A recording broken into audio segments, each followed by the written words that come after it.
எங்களை நேசித்து வழிநடத்தி வர அன்பின் பரலோக பிதாவே, உம்மை துதிக்கிறோம், ஸ்தோத்தரிக்கிறோம், உமக்கு நன்றி செலுத்துகிறோம். கர்த்தாவே, உமது கிருபை, இரக்கம், தயவு எங்களோடு இருப்பதற்காக உமக்கு ஸ்தோத்திரம். தேவனே, என்னை சாட்சியாய் நிறுத்தினீரே, அதற்காக உமக்கு நன்றி செலுத்துகிறோம். இந்த சாட்சி பகுதியிலும் செய்தி பகுதியிலும் என் தேவனாகிய கர்த்தர் நீர் வெளிப்படுவீராக. ஆண்டவரே, இங்கே கூடியிருக்கும் ஒவ்வொருவரிடமும் நீர் பேசுவீராக. ஆவியானவர் வார்த்தைகளை அனுப்புவீராக. இந்த ஜெப கூட்டம் முடிந்து போகும் பொழுது எல்லோரும் வசனத்தை பெற்றுக்கொண்டு போக கர்த்தர் கிருபை செய்யும்படி எங்கள் இரட்சகரும் மீட்பருமான இயேசு கிறிஸ்துவின் இன்ப நாமத்தில் ஜெபிக்கிறோம் நல்ல பிதாவே. கர்த்தருடைய பரிசுத்த நாமம் மகிமைப்படுவதாக. உங்கள் எல்லாரையும் பார்க்க ரொம்ப சந்தோஷமாக இருக்குது. சாரி, கொஞ்சம் லேட்டாக வந்துட்டேன் நான். கர்த்தர் நல்லவர். ரொம்ப வியப்பாக இருக்குல்ல. சிஸ்டர் கத்தோலிக்க மார்க்கத்துலேருந்து வந்துக்கிறாங்களா? ரட்சிக்கப்பட்டாங்களா இல்லையா? இன்னும் உடுப்போடு இருக்கிறாங்களே. நான் ரட்சிக்கப்பட்ட பிறகும் எனக்கு பெயர் ஆர்சி சிஸ்டர் வராங்க, அப்படி தான் சொல்லுவாங்க. கர்த்தர் நல்லவர். 23 வருஷம் கத்தோலிக்க மார்க்கத்தில் நான் நேசித்து விரும்பி அங்கே செய்யக்கூடிய எல்லா வழிபாடுகளையும் அதிகமாக இன்னும் கிரியேட்டிவிட்டியாக நேசித்து பண்ணேன். அதுதான் பக்தி என்று. என்னுடைய குழந்தை பருவத்திலும் நான் சிலை வழிபாடு உள்ள குடும்பத்தில்தான் பிறந்தேன், வளர்ந்தேன். அதிகமாக ஜெபமாலை சொல்கிறதும் புனிதர்கள் வணக்கம் சொல்வதுமாக இருந்தேன். அதை நேசித்து செய்து கொண்டு வந்தேன். அது கான்வென்ட்டில் அதிகமாக செய்தேன். இப்படியாக அதுதான் பக்தி என்று அறியாமல் தெரியாமல் செய்து கொண்டிருந்தேன். கர்த்தர் நல்லவர். இப்படி அந்த கத்தோலிக்க மார்க்கத்தில் இருக்கக்கூடிய ஜெபமாலை சொல்வது. யார் யார் கத்தோலிக்க மார்க்கத்திலேருந்து வந்திருக்கீங்க? ஓ மை காட், பெரும்பாலும் மெஜாரிட்டி. ஓகே. ஸோ நீங்கள் நான் எல்லாம் அவரால் பிரித்தெடுக்கப்பட்டவர்கள். ஆமேன். லேவியராகமம் 26:20 வசனம் படிங்க.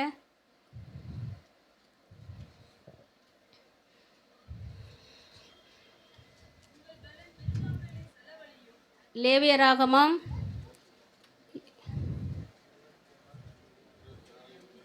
எஸ் 20:26 படிங்க. 26:20 படிங்க. எஸ் எஸ் ஆமேன். எஸ். நம்ம எல்லாரும் யாருடையவர்கள்? கர்த்தருடைய பிள்ளைகள். அவருடைய கண்ணுக்கு நம்ம ஸ்பெஷலாக தெரியப்பட்டோம். நம்ம எல்லாரும் பிரித்தெடுக்கப்பட்டவர்கள். அதற்காக தான் இந்த இடத்தில் நாம் அவர் நாமத்தினால் கூடியிருக்கிறோம். ஆமேன் சொல்லலாம். கர்த்தர் நல்லவர். இப்படியாக கத்தோலிக்க மார்க்கத்தில் கொடுக்கப்பட்ட இருக்கக்கூடிய அந்த சிலை வழிபாடு புனிதர்கள் வணக்கம் செய்கிறதுல நான் அதிகமாக ஆர்வம் கொண்டு செய்தேன். அதுதான் பக்தி என்று நினைத்து கொண்டு இன்னும் பல பேர் அந்த ஜெபமாலை சொல்கிறதுக்கும் என்னால் வேளாங்கண்ணிக்கு நடந்து போனவர்கள் எத்தனையோ பேர். கஷ்டம்னு ஒன்று சொன்னால் வேளாங்கண்ணிக்கு போங்க சரியாயிடும்னு சொல்லுவேன். அப்படி இல்லைன்னா அந்தோனியார் கோயிலில் போயிட்டு ஆடு வெட்டி சாப்பாடு கொடுங்க சரியாயிடும்னு சொல்லுவேன். அது சரியா? அதுதான் பக்தின்னு நினச்சிருந்தா. அப்படி மற்றவங்க சொல்லும் பொழுது நான் கேள்விப்பட்டிருக்கிறேன், பார்த்துருக்கிறேன். அதனால் மற்றவர்களையும் அந்த வழியில் நடத்தினேன். குழந்தை இல்லை சிஸ்டர், கஷ்டப்படுறாங்க, திருமணம் ஆகலை அப்படின்னு சொன்ன உடனே என்ன பண்ணுவேன்? மாதா சரி கொடுப்பேன்.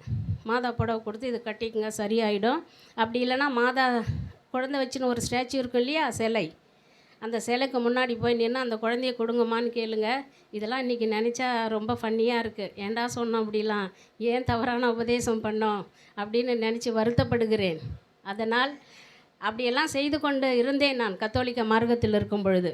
இப்படி சரியாக வேதத்தை படிக்கிறதில்ல, வேதத்தை படிக்க அதிக நாட்டம் கொடுக்கறது கிடையாது. இப்படி பல காரியங்கள் தவறு, இது தவறுன்னு தெரியாமல் அதுதான் உண்மைன்னு செய்து கொண்டிருந்தேன். அப்பொழுது பக்தி விருத்தியாக இருக்கிற கர்த்தர் தமக்கென்று தெரிந்து கொண்டார். அப்படி தெரிந்தெடுக்கப்பட்டவர்கள் தான் நீங்களும் நானும். ஆமேன். அப்போது ஒரு பல சிஸ்டர்ஸ் பெண்களை நான் என்னால் சிஸ்டர் ஆகியிருக்கிறாங்க. ஒகேஷன் ப்ரொமோட்டர்னு சொல்லி போய் அவங்கக்கிட்ட தவறாக சொல்கிறது எல்லாத்தையும். தவறுனா என்ன? எதுக்கு அந்த யாரோ ஒருத்தர் தெரியாத மேரேஜ் பண்ணின்னு கஷ்டப்படணும்? சிஸ்டரானால் நம்ம செலவழிப்படி பண்ணின்னு அந்த சிலையை மாதாவுக்கு ரொம்ப நெருக்கமாக இருக்கலாம். இப்படி எல்லாத்தையும் சொல்லி அவங்களெல்லாம் சிஸ்டர், என்னால் என் சபையில் சிஸ்டரானவங்க எத்தனையோ பேர் என் சபை இல்லாமல் மற்ற சபைக்கு அனுப்பி நான் சிஸ்டர் ஆகிறதுக்கு ஊக்கப்படுத்துவேன், உற்சாகப்படுத்துவேன். இன்றைக்கி யூடியூப்பில் என்னுடைய சாட்சி பார்த்துட்டு எனக்கு ஃபோன் பண்ணி கேட்குறாங்க, எங்கேயோ கல்யாணம் பண்ணின்னு சந்தோஷமாக இருந்திருப்போம், எங்களை கொண்டாந்து மடத்தில் விட்டுட்டு நீங்கள் வெளியே போயிட்டீங்களே என்ன. இப்போ சத்தியத்தை சொன்னால் ஏற்றுக்குவாங்களா? ஏற்றுக்க மாட்டாங்க. ஸோ நான் இன்னொரு விஷயம் உங்கள்கிட்ட சொல்லணும். சந்தோஷமாக சொல்கிறேன், ஒரு விதத்தில் வருத்தமும் படுறேன். ஏன்னா ஒரு காலம் எனக்கு பிடிக்காதவங்க நீங்களாம். பெந்தகோஸ்திய ஜனங்களை பார்த்தா எனக்கு பிடிக்காது. ஏன்னா மாதா வணக்கம் செய்யாதுன்னு சொல்லுவாங்கன்னு. ஆனால் இன்றைக்கி உங்கள் முன்னாடி வேதத்தை படித்தவங்க, கர்த்தரால் தேர்ந்தெடுக்கப்பட்டவர்கள் உங்கள் முன்னாடி இருப்பதே நான் பாக்கியமாக நினைக்கிறேன். ஆமேன். செவி கொடுத்து கேட்கவே மாட்டேன் நான். எடுத்த உடனே இன்றைக்கி நீங்கள் சத்தியத்தை சொல்லும்போது சொல்லுவாங்க, அம்மா இல்லாத புள்ள வந்துருச்சான்னுவாங்க. சும்மா வந்து அல்லேலூயா கோஸ்ட் மூஞ்சே பார்க்க மாட்டேன். ஆனால் இப்போ அடிக்கடி நினைப்பேன், அன்னைக்கே கேட்டுருந்தா எப்போ ரட்சிக்கப்பட்டிருக்கலாமே அப்படின்னு. கர்த்தர் நல்லவர், நமக்குன்னு ஒரு டைம் வச்சுருக்கிறாரு. யாரை எப்படி தொடணும்னு அவருக்கு தெரியும். அப்படி தான் என்னை தொட்டார். அப்படியாக நான் ஒகேஷன் ப்ரமோட்டருக்காக ஈரோடு சென்றிருந்தேன். அங்கே ஒரு முதியவரை சந்தித்தேன். அவரை நான் சந்திக்கும் பொழுது என் கையில் பெரிய ஜெபமாலை. நான் ஏற்கனவே சொன்னபோது நான் ஜெபமாலை நேசித்து செய்தேன்.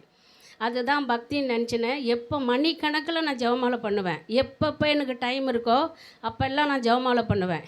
ஏன்னா நான் நடு ராத்திரியில் ஒரு சில சமயம் எழுந்திருக்கும் பொழுது ஒரு சிலர் ஜெபமாலை பண்ணதை நான் பார்த்துருக்குறேன். அப்போது எனக்கும் அப்படி ஆசை. எப்போ டைம் இருக்கோ ஜெபமாலை பண்ணுவேன். அப்படி இல்லைன்னா புனிதர்கள் மன்றாட்டு, அந்தோனியார் மன்றாட்டு, அருளானந்தர் மன்றாட்டு, இப்படி எல்லா புனிதர்களுடைய மன்றாட்டு சொல்லுவேன். ஒரு நாளும் நான் வேதத்தை எடுத்து படித்ததில்லை. அதை எனக்கு கற்றுக் கொடுக்கவும் இல்லை. என்னுடைய சாட்சி பார்த்து நிறைய பேர் கேட்டாங்க, நீங்கள் பைபிள் படிக்காத உங்கள் தப்பு தானே சிஸ்டர். எங்கே டைம் இருந்துச்சு எனக்கு படிக்க? ஊட் மீ. நம்மளுக்கு ஸ்கூலில் என்ன டீச்சர்ஸ் என்ன ஒரு எக்ஸாம், அதாவது ஹோம்ஒர்க் கொடுக்குறாங்களா தானே செய்ய முடியும். அதிகமாக நம்மளை பைபிள் படிங்க. இப்போ ரட்சிக்கப்பட்ட பிறகு ரோமர், அப்போஸ்தலர், 1 தீமோத்தி, ஏசாயா, 1 கொரிந்தியர் அப்படிலாம் தெரியாது. காஸ்பல் 4 படிச்சிருக்கிறோம். அப்படின்னா மத்தேயு, மார்க், லூக், யோவான். மாசில் கூட ஃபாதர் அதை தான் கொஞ்சம் படிப்பார். First reading, second reading. நம்ம எல்லாம் கத்தோலிக்க மார்க்கத்துலேருந்து வந்தவங்க, தெரியாது இல்லை. ஆனால் இப்படி தான் நான் படித்தேன். ஆனால் அதிகமாக இந்த டெக்கரேஷன் பண்ணுறது, ஜெபமாலை பண்ணுறது, ஒவ்வொரு நாளுக்கும் ஒரு புனிதர்கள் இருக்கிறாங்க, அந்த வணக்கம் செய்கிறது, இதை தான் கற்றுக்கொண்டிருந்தேன். அதை அதிகமாக செஞ்சேன்னு. அதாவது வீட்டில் கொஞ்சமாக இருந்தாலும் கான்வெண்ட்டில் மடத்தில் கன்னியாஸ்திரி ஆன பிறகு அதை நிறையா செய்தேன். இன்னொன்று, மடத்து வாழ்க்கையை நான் நேசித்து வாழ்ந்தேன். இதுதான் பக்தி.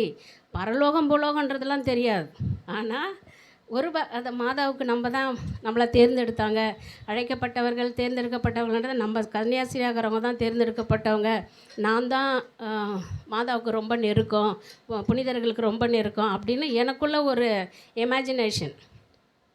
இப்படி அந்த மடத்து வாழ்க்கையை நான் நேசித்து வாழ்ந்தேன். அதாவது கர்த்தருடைய கண் பூமியில் உலாவி கொண்டு இருக்குதான். அந்த கண் என்னை கண்டது. ஆமேன். உங்களையும் கண்டது. அதனால தான் இன்றைக்கி இங்கே இருக்கிறோம் நம்ம எல்லாரும். அப்படியாக தேவாதி தேவன் அந்த ஐயாவை நான் பார்க்கும்போது என் கையில் பெரிய ஜெபமாலை இருந்துச்சு. கஷ்டப்பட்டவங்களுக்கெல்லாம் ஜெபமாலை கொடுத்தேன். நான் கஷ்டப்படுறவங்களுக்கெல்லாம் வேளாங்கண்ணிக்கு நினச்சி பாருங்கள். ஒரு தாய், ஒரு குழந்தை வந்து நான் ஒரு கிலோமீட்டர் நடந்து வந்தோமான்னு சொன்னால் தாயாக இருக்கிற நீங்களாம் சந்தோஷப்படுவீங்களா? பதறிடுவீங்க.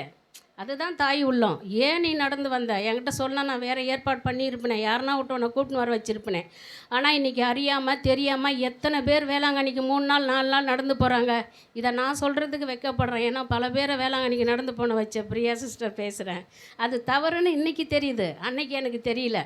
இப்படி பேசி கொண்டு இருக்கிறத எங்கன்னா கர்த்தர் யார் மூலிமா கேட்டு நடந்து போகிறவங்கள ஸ்டாப் பண்ணுவார். இப்போ ஆமேன். அற்புதத்தையும் அதிசயத்தையும் செய்யக்கூடிய தேவன் நம் தேவன். கர்த்தர் நல்லவர். அப்படியாக அந்த ஐயாவை பார்க்கும் பொழுது என்னுடைய சாட்சியை பற்றி சொல்கிறேன் முதல்ல. அப்போ அதை நான் ஜெபமாலை எடுத்துனே அந்த ஐயாவை பார்க்க போனேன். அவர் கேட்டார், என்ன சிஸ்டர் உங்கள் கையிலன்னு கேட்டார். இது ஜெபமாலை ஐயா, நம்ம சேர்ந்து சொல்லலாமா அப்படின்னேன். ஆக்சுவலி முன்னாடி அவர் யாருன்னு கேட்பேன். பெந்தகோஸ்து சிஎஸ்சி ஜனங்கன்னா நான் கிட்டே போகவே மாட்டேன். ஏன்னா மாதம் வணக்கம் செய்யாதுன்னு வாங்கினேன். அதனால் அந்த சிஸ்டர் சொன்னாங்க, அவர் ரட்சிக்கப்பட்டவர் அப்படின்னாங்க. நான் வரமாட்டேன் சிஸ்டர், அவர் ஜெபமாலாம் செய்யக்கூடாதுன்னு வரேன்னு. இல்லை வா வந்து பாருங்களான்னாங்க. போனேன். அப்போ என் கையில் இருக்கிற ஜெபமாலை பார்த்துட்டு கேட்டார், அது என்னதுன்னு கேட்டார். நம்ம சத்தியத்தை எப்படி தான் அடுத்தவங்களுக்கு சொல்லணும், அதிலேருந்து நான் கற்றுக்கொண்டேன். இப்போ சத்தியத்தை அப்படி தான் நான் சொல்கிறேன். எடுத்த உடனே அதை செய்யாதீங்க சொல்லியிருந்தால் அவரை நான் பார்த்துருக்கவே மாட்டேன். ஆனால் மெதுவாக கேட்டார், வாட் இஸ் தட், என்னான்னு கேட்டார். இது ஜெபமாலை ஐயான்னு சொல்லி அதை எக்ஸ்ப்ளனேஷன் சொன்னேன் நான். அப்புறம் என்ன பண்ணுவீங்கன்னு கேட்டார். அவர் அது கேட்குறதுக்கு முன்னாடி, வாங்க ஐயா நம்ம முடிச்சிடலாம், ஒரு 10 சொல்லிட்டேன், இன்னும் 4 முடிச்சிடலாம் அப்படின்னேன். சொல்லலாம், இருங்கன்னார் அவர். அதுதான் விதம், சத்தியத்தை சொல்கிற விதம். அப்புறம் அடுத்து என்ன பண்ணுவீங்க சிஸ்டர்ன்னார். அவரை நான் சந்தித்த நாள் திங்கக்கிழமை. அடுத்து நான் என்ன, அந்தோனியார் சர்ச்சுக்கு போவேன் ஐயா. அங்கே அந்தோனியார் சர்ச்சுக்கு போனால் ஆடு வெட்டி சாப்பாடு கொடுப்பாங்க, அதை சாப்பிட்டா நம்ம புனிதம் அடைஞ்சிடலாம், வாங்கிட்டு வந்து கொடுக்குவா, வரவா நம்ம போகலாமா அடுத்த நாளைக்கு அப்படின்னேன். போகலாம். அதுக்கடுத்து என்ன பண்ணுவீங்கன்னு கேட்டார். அதுக்கடுத்து சூசையப்பர், புதன்கிழமை இல்லையா, சூசையப்பர் நவைனா சொல்லுவோம். அதுக்கடுத்து அந்தந்த ஊருக்கு ஏற்றது, அது செபஸ்தியாரோ அருளானந்தார் ஏதோன்னு. வெள்ளிக்கிழமை சேக்ரட் ஹார்ட் ஆஃபீஸ், இயேசுவின் திருஹிருதயம். சனிக்கிழமை மாதா நாள். ஆசியில் இருக்கிறவங்களாம் வேகமாக தலையாட்டுறாங்க, அதெல்லாம் பண்ணிட்டு தான் இன்றைக்கி இங்கே வந்து உட்காந்துருக்குறோம். ஓகே, கர்த்தர் நல்லவர். அப்போது சனிக்கிழமை மாதா நாள், ஞாயிற்றுக்கிழமை மாசுக்கு போவோன்னு சொன்னேன். அப்போ அவர் என்னை பார்த்து ஒரு கொஸ்டின் கேட்டார். உங்களுக்காகவும் எனக்காகவும் பிறந்து இறந்து உயிர்த்தெழுந்து உயிரோடு ஜீவிக்கிறாரே, அவருக்காக எந்த நாள் என்று கேட்டார். ஓ மை காட், அன்றுதான் என் தேவன் என் கண்ணை திறந்த நாள். ஆமேன், நல்ல சத்தமாக சொல்லலாம் ஆமேன். கர்த்தர் நல்லவர். அப்போது சிஎஸ்ஐ பெந்தகோஸ்து ஜனங்க பேசினா காது கொடுத்து கேட்காத நான், அன்னைக்கு ஒரு ஏக்கம் எனக்குள், ஓ மை காட், யாரையோ என்னை நேசிக்கிற ஒருத்தரை நான் விட்டுட்டேனே, மை ஜீசஸ், அது யார், ஏன் விட்டேன் நான்? அதாவது எனக்கு ஏசப்பா தெரியாதுன்னு நான் சொல்ல வரல, எனக்கு தெரியும். நம்ம கஷ்டப்படுறப்ப ஜீசஸ் ஏசப்பான்னு சொல்லுவான். ஏசப்பா நமக்காக சிலுவை சுமந்து உயிர்ந்தார். ஆனால் வேதத்தை படித்தது கிடையாது, என்னென்ன அவர் சொல்லியிருக்கிறாரு அதை ஃபாலோ பண்ணது கிடையாது. அன்னைக்கு அவர், ஐயா இன்னும் கொஞ்சம் பேசுகிறீங்களான்னு ஏக்கத்தோடு நான் கேட்டேன். அவர் கேட்டார், திரும்ப சொன்னார், 10 கட்டளையில் முதல் கட்டளை என்னன்னு கேட்டார். என்ன அது நான் சின்ன வயசுலேருந்து படிச்சுக்கிறேன் ஐயா என்ன, இன்னும் ஒரு தடவை சொல்லுங்களான்னார். அங்கே கத்தோலிக்க மார்க்கத்தில் என்னை தவிர வேறு கடவுள்னு இருக்குது, நம்பதில் என்னை இன்று உனக்கு வேறு தேவர்கள். இப்போ பாருங்கள், நம்ம பைபிள் சொல்கிறோம் பாருங்கள். நான் கர்த்தர் நல்லவர், ஆமேன் சொல்லலாமே இந்த இடத்தெல்லாம். அப்போ என்னை தவிர வேறு கடவுள் இல்லை. அப்போ எதுக்கு ஜெபமாலை சொல்கிறீங்கன்னு கேட்டார். எதுக்கு அந்தோனியார் கோயில் ஆடு வெட்டுன சாப்பாடு போய் சாப்பிட்ணும், எதுக்கு சூசையப்பர் நொவேனா சொல்கிறீங்க, எதுக்கு அருளானந்தர்கிட்ட போகணுன்னு கேட்டார். அதெல்லாம் சாதாரண விஷயம். அன்று தான் என் கண்கள் திறக்கப்பட்ட நாள். இதெல்லாம் செய்யக்கூடாது, தவறு, வேதத்தில் இல்லாததை செய்யக்கூடாது என்று அந்த ஐயா எனக்கு சொன்னார். ஆமேன். அப்படி எனக்கு ஒரு பதற்றம். அந்த நேரம்தான் என் தேவனாகிய கர்த்தர் மீது வந்த ஒரு பாசம். எனக்காக என் தேவன் சிலுவை சுமந்து உயிரிழந்து உயிர்த்தெழுந்து உயிரோடு ஜீவிக்கிறாரே, அவரை விட்டுட்டு நான் இவ்வளோ காரியங்கள் பண்ணின்னு இருந்திருக்கிறேனே அப்படின்னு தேவன் மீது எனக்கு ஒரு பற்று வந்தது. ஆமேன். அப்போது தெரியல என்ன பண்ணணும்னு தெரியல. அதான் தேவன் தொடுதல் ஒன்று இருந்தால் நம்ம விரும்பி செஞ்சதெல்லாம் அப்படி ஜஸ்ட் தூக்கி போட்டுருவோம் நம்ம. ஆமேன். இப்படி அந்த நேரத்தில் எனக்கு என்ன செய்யணும்னு தெரில. What shall I do for my Jesus, நான் என்ன பண்ணுவேன் கர்த்தருக்காகன்னு ஒரு ஏக்கம். ஏன்னா எத்தனை பேரை நான் சிஸ்டர் ஆக்கினேன், எத்தனை பேர் அந்தோனியார் கோயிலுக்கு போக வச்சேன், எத்தனை பேர் வேளாங்கண்ணிக்கு நடந்து போக சொன்னேன். ஐயோ நான் தவறாக செஞ்சுட்டேனே, இப்போது எனக்காகவும் உங்களுக்காகவும் உயிர் தெழுந்த தேவனுக்காக நான் என்ன செய்யணும் ஏசப்பா? அப்படி ஒரு ஆதங்கம் எனக்குள், ஒரு ஒரு ஒரு பதட்டம். அப்போ ஐயா இன்னும் கொஞ்சம் எதனா என் கூட பேசுகிறீங்களான்னு கேட்டேன். I don't know what to do, என்ன பண்ணுறதுன்னு தெரியல. அப்போது அவர் சொன்னார், சிஸ்டர் இதெல்லாம் செய்யாதீங்க, நான் ஒரு தியானத்துக்கு போக சொல்கிறேன் உங்களை, அந்த தியானத்தில் போய் அட்டன் பண்ணுங்கன்னு சொன்னார். அந்த தியானம் சென்னை பாலவாக்கத்தில் என்னை போல கன்னியாஸ்திரிங்க மடத்தை விட்டு வெளியே வந்து அதை ரட்சிப்பை, அதாவது சத்தியத்தை அறிஞ்சு பைபிள் வசனத்தை சொல்லி, அதாவது கண்கள் சிலை வழிபாடு பண்ணக்கூடாது, புனிதர்கள் வணக்கம் செய்யக்கூடாது அப்படின்னு சத்தியத்தை சொல்லி கொடுக்குறாங்க. அதில் போய் நான் நிறைய சத்தியங்கள், அப்பொழுது தான் பைபிளை எந்தெந்த அதிகாரம், ரோமர், அப்போஸ்தலர், தேடுவேன் எங்கே இருக்குன்னு தேடுக்கும், பட்டுன்னு படித்தா தானே பட்டுன்னு எடுக்க முடியும். தெரியாது எனக்கு உண்மை. I am not feeling shame, I feel shame. தெரியாது பைபிள் படிக்கிறதுக்கு, அப்போலாம் படிக்க தெரியாதுன்னு இல்லை, அந்த அதிகாரம் எங்கே இருக்குன்னு தெரியாது. ஏன்னா நம்ம செஞ்ச வேலைலாம் வேறு வேலைகள் இல்லையா. அதனால் அப்போ ரொம்ப மனசு வருத்தப்பட்டு ஒரு வசனம் சொன்னாங்க, அந்த பைபிளில் முதல் வசனம். இது உண்மையிலே சொல்கிறேன். கர்த்தர் என் மீது அவருடைய கண் என் மீது இருந்தது, அவர் என்னை முன்குறித்த தேவன் என்பதை நான் எப்பொழுது அறிந்து கொண்டேன் என்றால், அந்த தியானத்தில் போய் உட்கார்ந்த உடனே ஒரு வசனம் சொன்னாங்க. அந்த வசனம் நான் கத்தோலிக்க மார்க்கத்தில் இருக்கும் பொழுது எப்படி என் ரூமுக்கு வந்ததே தெரியாது. அந்த வசனம் அதை வெட்கப்பட்டு சொல்கிறேன், அது பைபிள் வசனமே எனக்கு தெரியாது. அதுதான் நான் வருத்தப்படுகிறேன். எரேமியா சாப்டர் 1 வேர்ட்ஸ் 8. எரேமியா 1வது அதிகாரம் 8வது வசனம் படிங்க ஃபாஸ்டா. உன்னை காக்கும்படிக்கு நீ அவர்களுக்கு பயப்பட வேண்டாம். எஸ், உன்னை காக்கும்படிக்கு நான் உன்னுடனே இருக்கிறேன் என்று கர்த்தர் சொல்லி. ஆமென். போதும். அது எப்படி என் ரூமுக்கு வந்ததே தெரியாது. அடிக்கடி அந்த வசனத்தை எடுத்து நான் படிப்பேன், ஜஸ்ட் எங்கன்னா வச்சுருவேன். ஏன்னா ஐ டோன்ட் நோ, தெரியாது, அது பைபிள் வசனமே எனக்கு தெரியாது. ஏதோ ஒரு டச் பண்ணுற மாதிரி ஒரு வேர்டு, அது படிக்கும்போது மனசுக்குள்ள ஒரு சந்தோஷம், எங்கன்னா வச்சுருவேன். இப்படி பல நாட்கள் கண்ட அந்த வசனம் ஒரு நாள் அந்த தியானத்தில் சொல்கிறாங்க, கர்த்தர் உங்களை நேசிக்கிறார். நாங்கள் ஒரு 5 பேர் அட்டன் பண்ணோம். கர்த்தர் உங்களை நேசிக்கிறார், கர்த்தர் உங்களை அன்பு செய்கிறார், அதனால் எத்தனையோ ஜனங்க இருக்கிற இந்த தேசத்தில் உங்களை மட்டும் கொண்டாந்துங்க நிறுத்தியிருக்கிறாருன்னு சொல்லி இந்த வசனம் படிக்கும்போது சிஸ்டர் கேட்குறேன் நான், சிஸ்டர் அதை இன்னொரு தடவை படிங்க, ஏன்னா நான் ஏற்கனவே படிச்சிருக்கேனே ரூமில் அப்படின்னு. அவங்க படிக்கிறாங்க. ஏன் கேட்குற பிரியான்னு என்னை கேட்டாங்க. சிஸ்டர் இது பைபிளில் இருக்குதான்னு கேட்டேன் நான். ஆமாம், நான் கூட எனக்கும் தெரியாது முன்னாடி, இப்போ ரட்சிக்கப்பட்ட பிறகு தான் இது பைபிள் வசனம்னு தெரியும். கர்த்தர் நல்லவர். அதாவது என்ன, அந்த வசனம் இன்னொரு தடவை படிங்க. நீ அவர்களுக்கு பயப்பட வேண்டாம். எஸ், உன்னை காக்கும்படிக்கு நான் உன்னுடனே இருக்கிறேன் என்று கர்த்தர். ஆமென். உன்னை காக்கும்படிக்கு நான் உன்னுடனே இருக்கிறேன்னு சொல்லிட்டாள். எப்படிப்பட்ட அருமையான வார்த்தை. அப்பொழுது தான் அந்த வார்த்தையிலிருந்து தான் நான் பைபிள் வார்த்தையை நேசிக்க ஆரம்பித்தேன். கர்த்தர் பல வசனங்கள் மூலம் நான் செய்து கொண்டு இருப்பது தவறு என்று அந்த தியானத்தில் 7 நாள் தியானத்தில் நான் உணர்ந்தேன். நான் சிலை வழிபாடை நேசித்து செய்தவள். புனிதர்கள் வணக்கத்தை மணிக்கணக்கில் உட்காந்து அதுதான் பக்தின்னு திரும்ப திரும்ப படித்த வசனம். இப்போ கேட்டிங்கன்னா எல்லா புனிதர் வணக்கமும் பார்க்காம சொல்லுவேன். ஆனால் இப்போ மறந்துட்டுருப்பேன். ஏன்னா 2 வருஷம் சொல்கிறத, நான் ரட்சிக்கப்பட்டு 2 வருஷம் ஆகுது.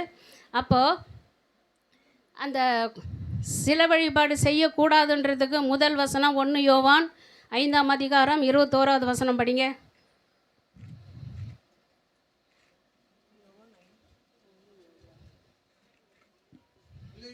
பிள்ளைகளே, நீங்கள் விக்கிரகங்களுக்கு விலகி உங்களை காத்துக் கொள்வீர்களாக. பிள்ளைகளே, விக்கிரகங்களுக்கு விலகி காத்து கொள்ளுங்கள். இப்படி பல வசனங்கள். உபாகமம் 4ஆம் அதிகாரம் 4, 5வது வசனம் படிங்க. அதுக்கு அடுத்து அதில் 23, 25, 6 எடுத்து ரெடியாக வைங்க. 4ஆம் அதிகாரம் உபாகமம் சாப்டர் 4 வேர்ட்ஸ் 4 to 5. ஆனாலும் எஸ், உங்கள் தேவனாகிய கர்த்தரை பற்றி கொண்ட நீங்கள் எல்லாரும் இந்நாள் வரைக்கும் உயிரோடு இருக்கிறீர்கள். நீங்கள் சுதந்தரித்துக் கொள்ளும்படி பிரவேசிக்கும் தேசம். 4ஆம் உபாகமம் chapter 4 words 4 5 to 6 or 4 to படிங்க. ஆனாலும் உங்கள் தேவனாகிய கர்த்தரை பற்றி கொண்ட நீங்கள் எல்லாரும் இந்நாள் வரைக்கும் இல்லை 18, 19 படிங்க. Yes yes. பூமியில் உள்ள யாதொரு ஊரும் பிராணியின் உருவும், பூமியின் கீழ் தண்ணீர் உள்ள யாதொரு மச்சத்தின் உருவுமாய் இருக்கிற இவைகளில் யாதொரு உருவுக்கு ஒப்பான விக்கிரகத்தை உங்களுக்கு உண்டாக்காதபடிக்கும் உங்கள் கண்களை வானத்துக்கு ஏறெடுத்து உங்கள் தேவனாகிய கர்த்தர் வானத்தின் கீழெங்கும் இருக்கிற எல்லா ஜனங்களுக்கும் ஏற்படுத்தின வானத்தின் சர்வ சேனையாகிய சந்திர சூரிய நட்சத்திரங்களை நோக்கி அவைகளை தொழுது சேவிக்க இணங்காதபடிக்கும் உங்கள் ஆத்துமாக்களை குறித்து மிகவும் எச்சரிக்கையாயிருங்கள். கர்த்தர் எச்சரிக்கை. அதாவது சில வழிபாடு பண்ணாத, மேலே வானத்திலும் கீழே பூமியிலும் ஒரு சுரூபத்தை உண்டாக்காதன்னு சொல்றார். நம்ம அடங்க மாட்டோம்னு தெரியும். அதனால பல வசனங்கள் மூலமா பேசுறார் கர்த்தர். ஒரு தடவை சொல்ல ஃபர்ஸ்ட் அதே 1 கொரிந்தியர் 10வது அதிகாரம் 14வது வசனம் படிங்க.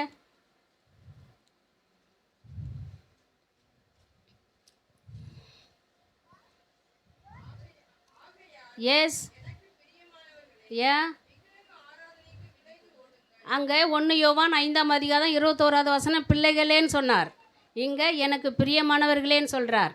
திரும்ப நீ அப்படி திரும்ப பண்ணிங்கன்னா நான் பட்சிக்கிற அக்கினியாக இருக்கிறேன் அப்படின்னு சொல்கிறார். அதிலே உபாகமம் 4ஆம் அதிகாரம் 23 24 படிங்க. நீங்கள் உங்கள் தேவனாகிய கர்த்தர் உங்களோடு பண்ணின உடன்படிக்கையை மறந்து உங்கள் தேவனாகிய கர்த்தர் வேண்டாம் என்று விலக்கின எந்தவித சாயலான விக்கிரகத்தையும் உங்களுக்கு உண்டாக்காதபடிக்கு எச்சரிக்கையாயிருங்கள்.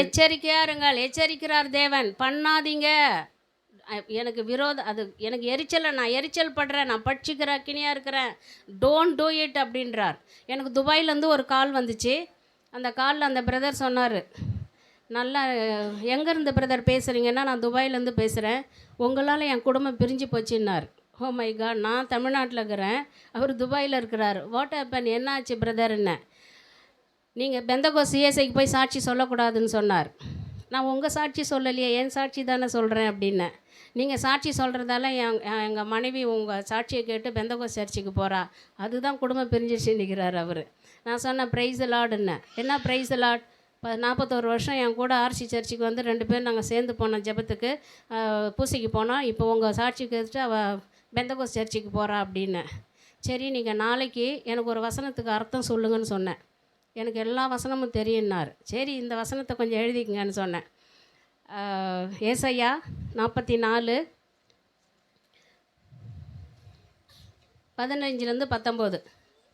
மனுஷனுக்கு அவைகள் அடுப்புக்காகும் போது அவன் அவைகளில் எடுத்து குளிர் காய்கிறான், நெருப்பை மூட்டி அப்பமும் சுடுகிறான், அதனால் ஒரு தெய்வத்தையும் உண்டு பண்ணி அதை பணிந்து கொள்ளுகிறான், ஒரு விக்கிரகத்தையும் அதனால் செய்து அதை வணங்குகிறான், அதில் ஒரு துண்டை அடுப்பில் எரிக்கிறான், ஒரு துண்டினால் இறைச்சியை சமைத்து புசித்து பொரியலை பொரித்து திருப்தியாகி குளிரும் காய்ந்து ஆ ஆ அனலானேன், நெருப்பை கண்டேன் என்று சொல்லி அதில் மீதியான துண்டை தனக்கு விக்கிரக தெய்வமாக செய்து, கவனிக்கணும் நல்லா இங்க, அதற்கு முன் விழுந்து அதை வணங்கி நீ என் தெய்வம், என்னை ரட்சிக்க வேண்டும் என்று அதை நோக்கி மன்றாடுகிறான்.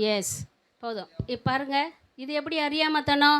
அடுத்த நாள் ஃபோன் வருது எனக்கு திரும்ப, நான் சண்டைக்கு ரெடி ஆகுறேன். ஏன்னா அடுத்த நாள் முதல் நாள் சண்டை போட்டார், அடுத்த நாள் இன்னும் சண்டை போடுவார்னு தெரிஞ்சு கொஞ்சம் ரெடியாக வரும் போருக்கு. நான் அவர் ஒரே ஃபோன் எடுத்தோடனே, ஏன்னா வேறு ஆள் யார் இருக்குமோனால், என்னங்க பிரதர் யாருன்னு கேட்டேன். நான் தான் சிஸ்டர் நேற்று பேசினேன். ஏன் ஒரு மாதிரி குரல் சேடாக இருக்குன்னு கேட்டால், சிஸ்டர் இந்த வசனம் எனக்காகவே சொல்லப்பட்டது போல் இருக்குது. நான் இந்த டைம் லீவுக்கு போயிட்டு இதே வேலை தான் செஞ்சுட்டு வந்தேன். ஒரு வீடு கட்டினேன், அந்த வீட்டில் டோரில் மாதா படம், அந்தோனியார் படம், அருளானந்தர் படம், எல்லாரும் புனிதர்கள் படமும் ஏசப்பா படம் எல்லாரையும் போட்டுட்டு மீதி இருக்கிற துண்டை என் தம்பி வீட்டுக்கு அறுப்பேரிச்சி சாப்பாட்டுக்கு வச்சிங்கன்னு சொல்லிட்டு வந்தேன். இப்போ நான் என்ன பண்ணணும்னு சொன்னார். பைபிள் எடுத்துன்னு போங்க, உங்கள் ஒய்ஃபு கூட சிஎஸ்ஐ சர்ச்சுக்குன்னு சொன்னேன், பெந்தகோஸ் சர்ச்சுக்கு போங்கன்னு சொன்னேன். அப்படி தான் சொல்ல முடியும் இல்லையா? கண்டிப்பாக போகிறேன் சிஸ்டர், நான் தமிழ்நாட்டுக்கு வந்து அவங்கள பார்க்குறேன்னார். என்னைய பார்க்க வேணாம், சத்தியத்தை இன்னும் நல்லா படிங்க, பைபிளை படிங்க, இன்னும் பல பேருக்கு இந்த வசனத்தை நீங்கள் சொல்லுங்கள், சர்ச்சுக்கு போங்க. ஆண்டவர் ஒருவன் அதாவது ஜலத்தினாலும் ஆவியினாலும் பிறவாவிட்டால் இந்த வசனம் ஒரு சில வசனங்கள்லாம் சொல்லி அந்த பிரதரை நான் கண்டிப்பாக வந்தால் பார்க்குவேன் சிஸ்டர். இப்போ அடுத்த மாதம் அவர் ஞானஸ்தானம் வாங்க போகிறதா எனக்கு மெசேஜ் போட்டார். கர்த்தர் நல்லவர், ஆமென். இப்படி பல வசனங்கள் அந்த தியானத்தில் என் கண்கள் திறக்கப்பட்டது. நான் செய்து கொண்டிருந்த தவறை நான் உணர்ந்தேன். அந்த தியானத்தில் இதெல்லாம் செய்யக்கூடாது அப்படின்னு 7 நாள் தியானத்தை நான் அட்டன் பண்ணுறப்போ இந்த வசனங்கள் எல்லாம் நான் படித்தேன். அங்கே யாத்திரையாகமம் 20வது அதிகாரம் 4-5 படிங்க. யாத்திரையாகமம் 20. வானத்திலும் கீழே பூமியிலும் பூமியின் கீழ் தண்ணீரிலும் உண்டாயிருக்கிறவைகளுக்கு ஒப்பான ஒரு சொரூபத்தை ஆகிலும் யாதொரு விக்கிரகத்தை ஆகிலும் நீ உனக்கு உண்டாக்க வேண்டாம், நீ அவைகளை நமஸ்கரிக்கவும் சேவிக்கவும் வேண்டாம். உன் தேவனாகிய கர்த்தராய் இருக்கிற நான் எரிச்சலுள்ள தேவனாய் இருந்து. அதுல உபாகமத்துல பட்சிக்கிற அக்கினின்னு சொன்னார், இதுல எரிச்சல் அடைகிறான். ப்ளீஸ் டோன்ட் டூ இட், பண்ணாதீங்கன்னு சொல்றார். அதனால நீங்களும் நானும் இன்றைக்கி எந்தெந்த வசனத்தை நம்ம படித்தோமோ, எதில் விக்கிர ஆராதனை செய்யக்கூடாதுன்னு கர்த்தர் நம்ம கண்களை திறந்து படிக்க வச்சாரோ அதை யார் இன்னும் அறியாமல் இருக்கிறாங்களோ அவர்களுக்கு நாம் சொல்ல தயாராக வேண்டும். ஆமேன்.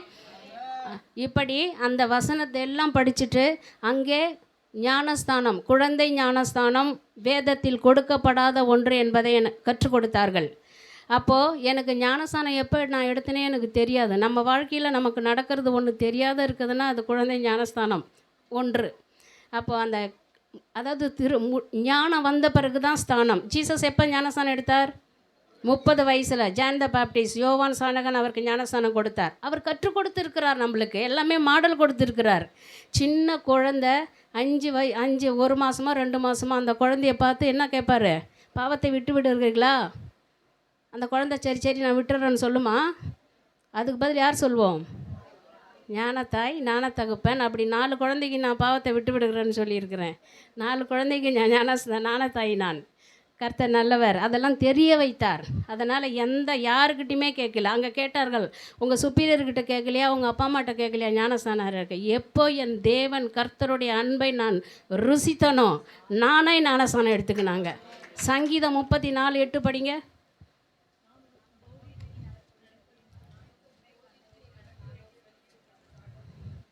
கர்த்தரை ருசித்து பாருங்கள், நல்லவர். 34:8. எஸ் படிங்க. யாருன்னா ஒரு கர்த்தர் நல்லவர் என்பதை எஸ் ருசித்து பாருங்கள். ஆமென். அவர் மேல் நம்பிக்கையா இருக்கிற மனுஷன் பாக்கியவான். ஆமென்.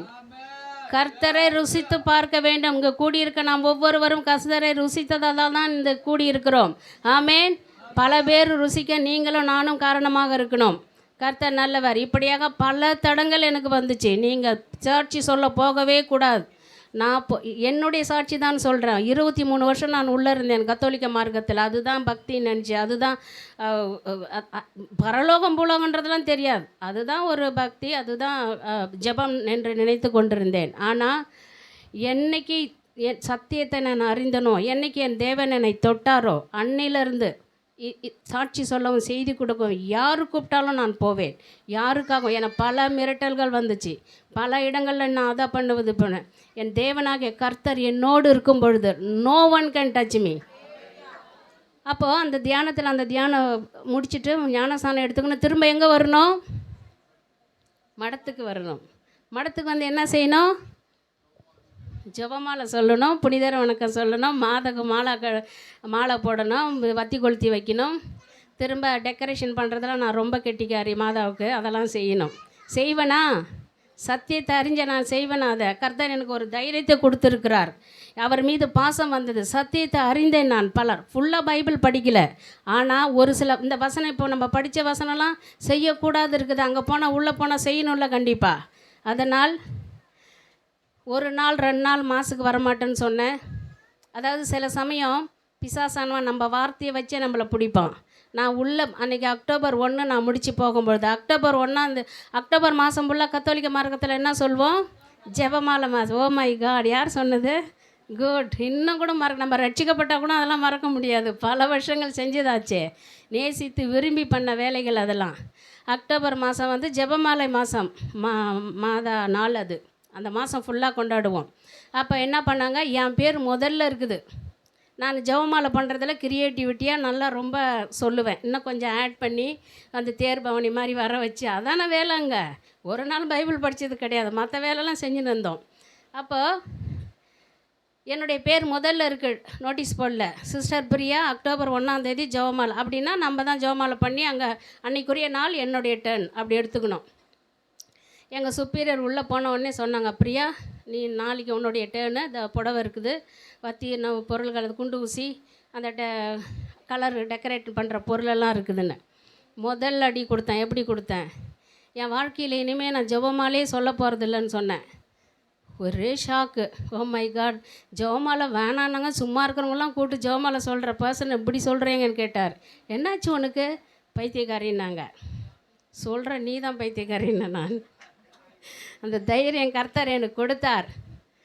என்னாச்சு உனக்கு? ஏன் எங்கே போனேன் இது மாதிரி பண்ணுற? அப்புறம் கொஞ்ச நாளில் ஒரு 2-3 நாளில் அவங்களுக்கு தெரிய வந்துச்சு நான் ஒரு பெந்தகோஸ் தியானத்தை அட்டன் பண்ணிட்டு வந்தேன்னு.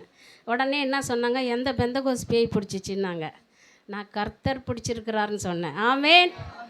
பெந்தகோஸ் பேய் பிடிக்கல, என்ன என் தேவனாகிய கர்த்தர் என்னை தொட்டிருக்கிறான்னு சொன்னேன். ஆமென். இப்படியாக ஒரு சில போராட்டங்கள் எனக்கு ஸ்டார்ட் ஆச்சு. மடத்தில் போராட்டம். மடத்து வாழ்க்கையை பற்றி உங்கள் ரிலேட்டிவ்ஸ் யாருன்னா, சிஸ்டர்ஸு, உங்கள் பொண்ணுங்க சிஸ்டர், உங்கள் ஃபாதர் அப்படின்னு இருந்திருப்பாங்க. கான்வெண்ட்டில் நான் திரும்பவும் சொல்லுகிறேன், கத்தோலிக்க மார்க்கத்தில் இருக்கக்கூடிய நல்ல பழக்கங்கள், ரூல்ஸு, ரெகுலேஷன், ஒழுக்கம், பண்பாடு இதெல்லாம் ஆர்சி அடிச்சிக்க முடியாது. ஆமென். அங்கே நான் கற்றுக்கொண்ட அந்த நல்ல வழக்கங்கள் நான் ரட்சிக்கப்பட்ட 2 வருஷமாக இன்னும் நான் ஃபாலோ பண்ணின்னு வரேன்னா அதை அங்கே கற்றுக்கொண்ட அந்த நல்ல பழக்கம்தான். கர்த்தர் நல்லவர். ஆமேன்.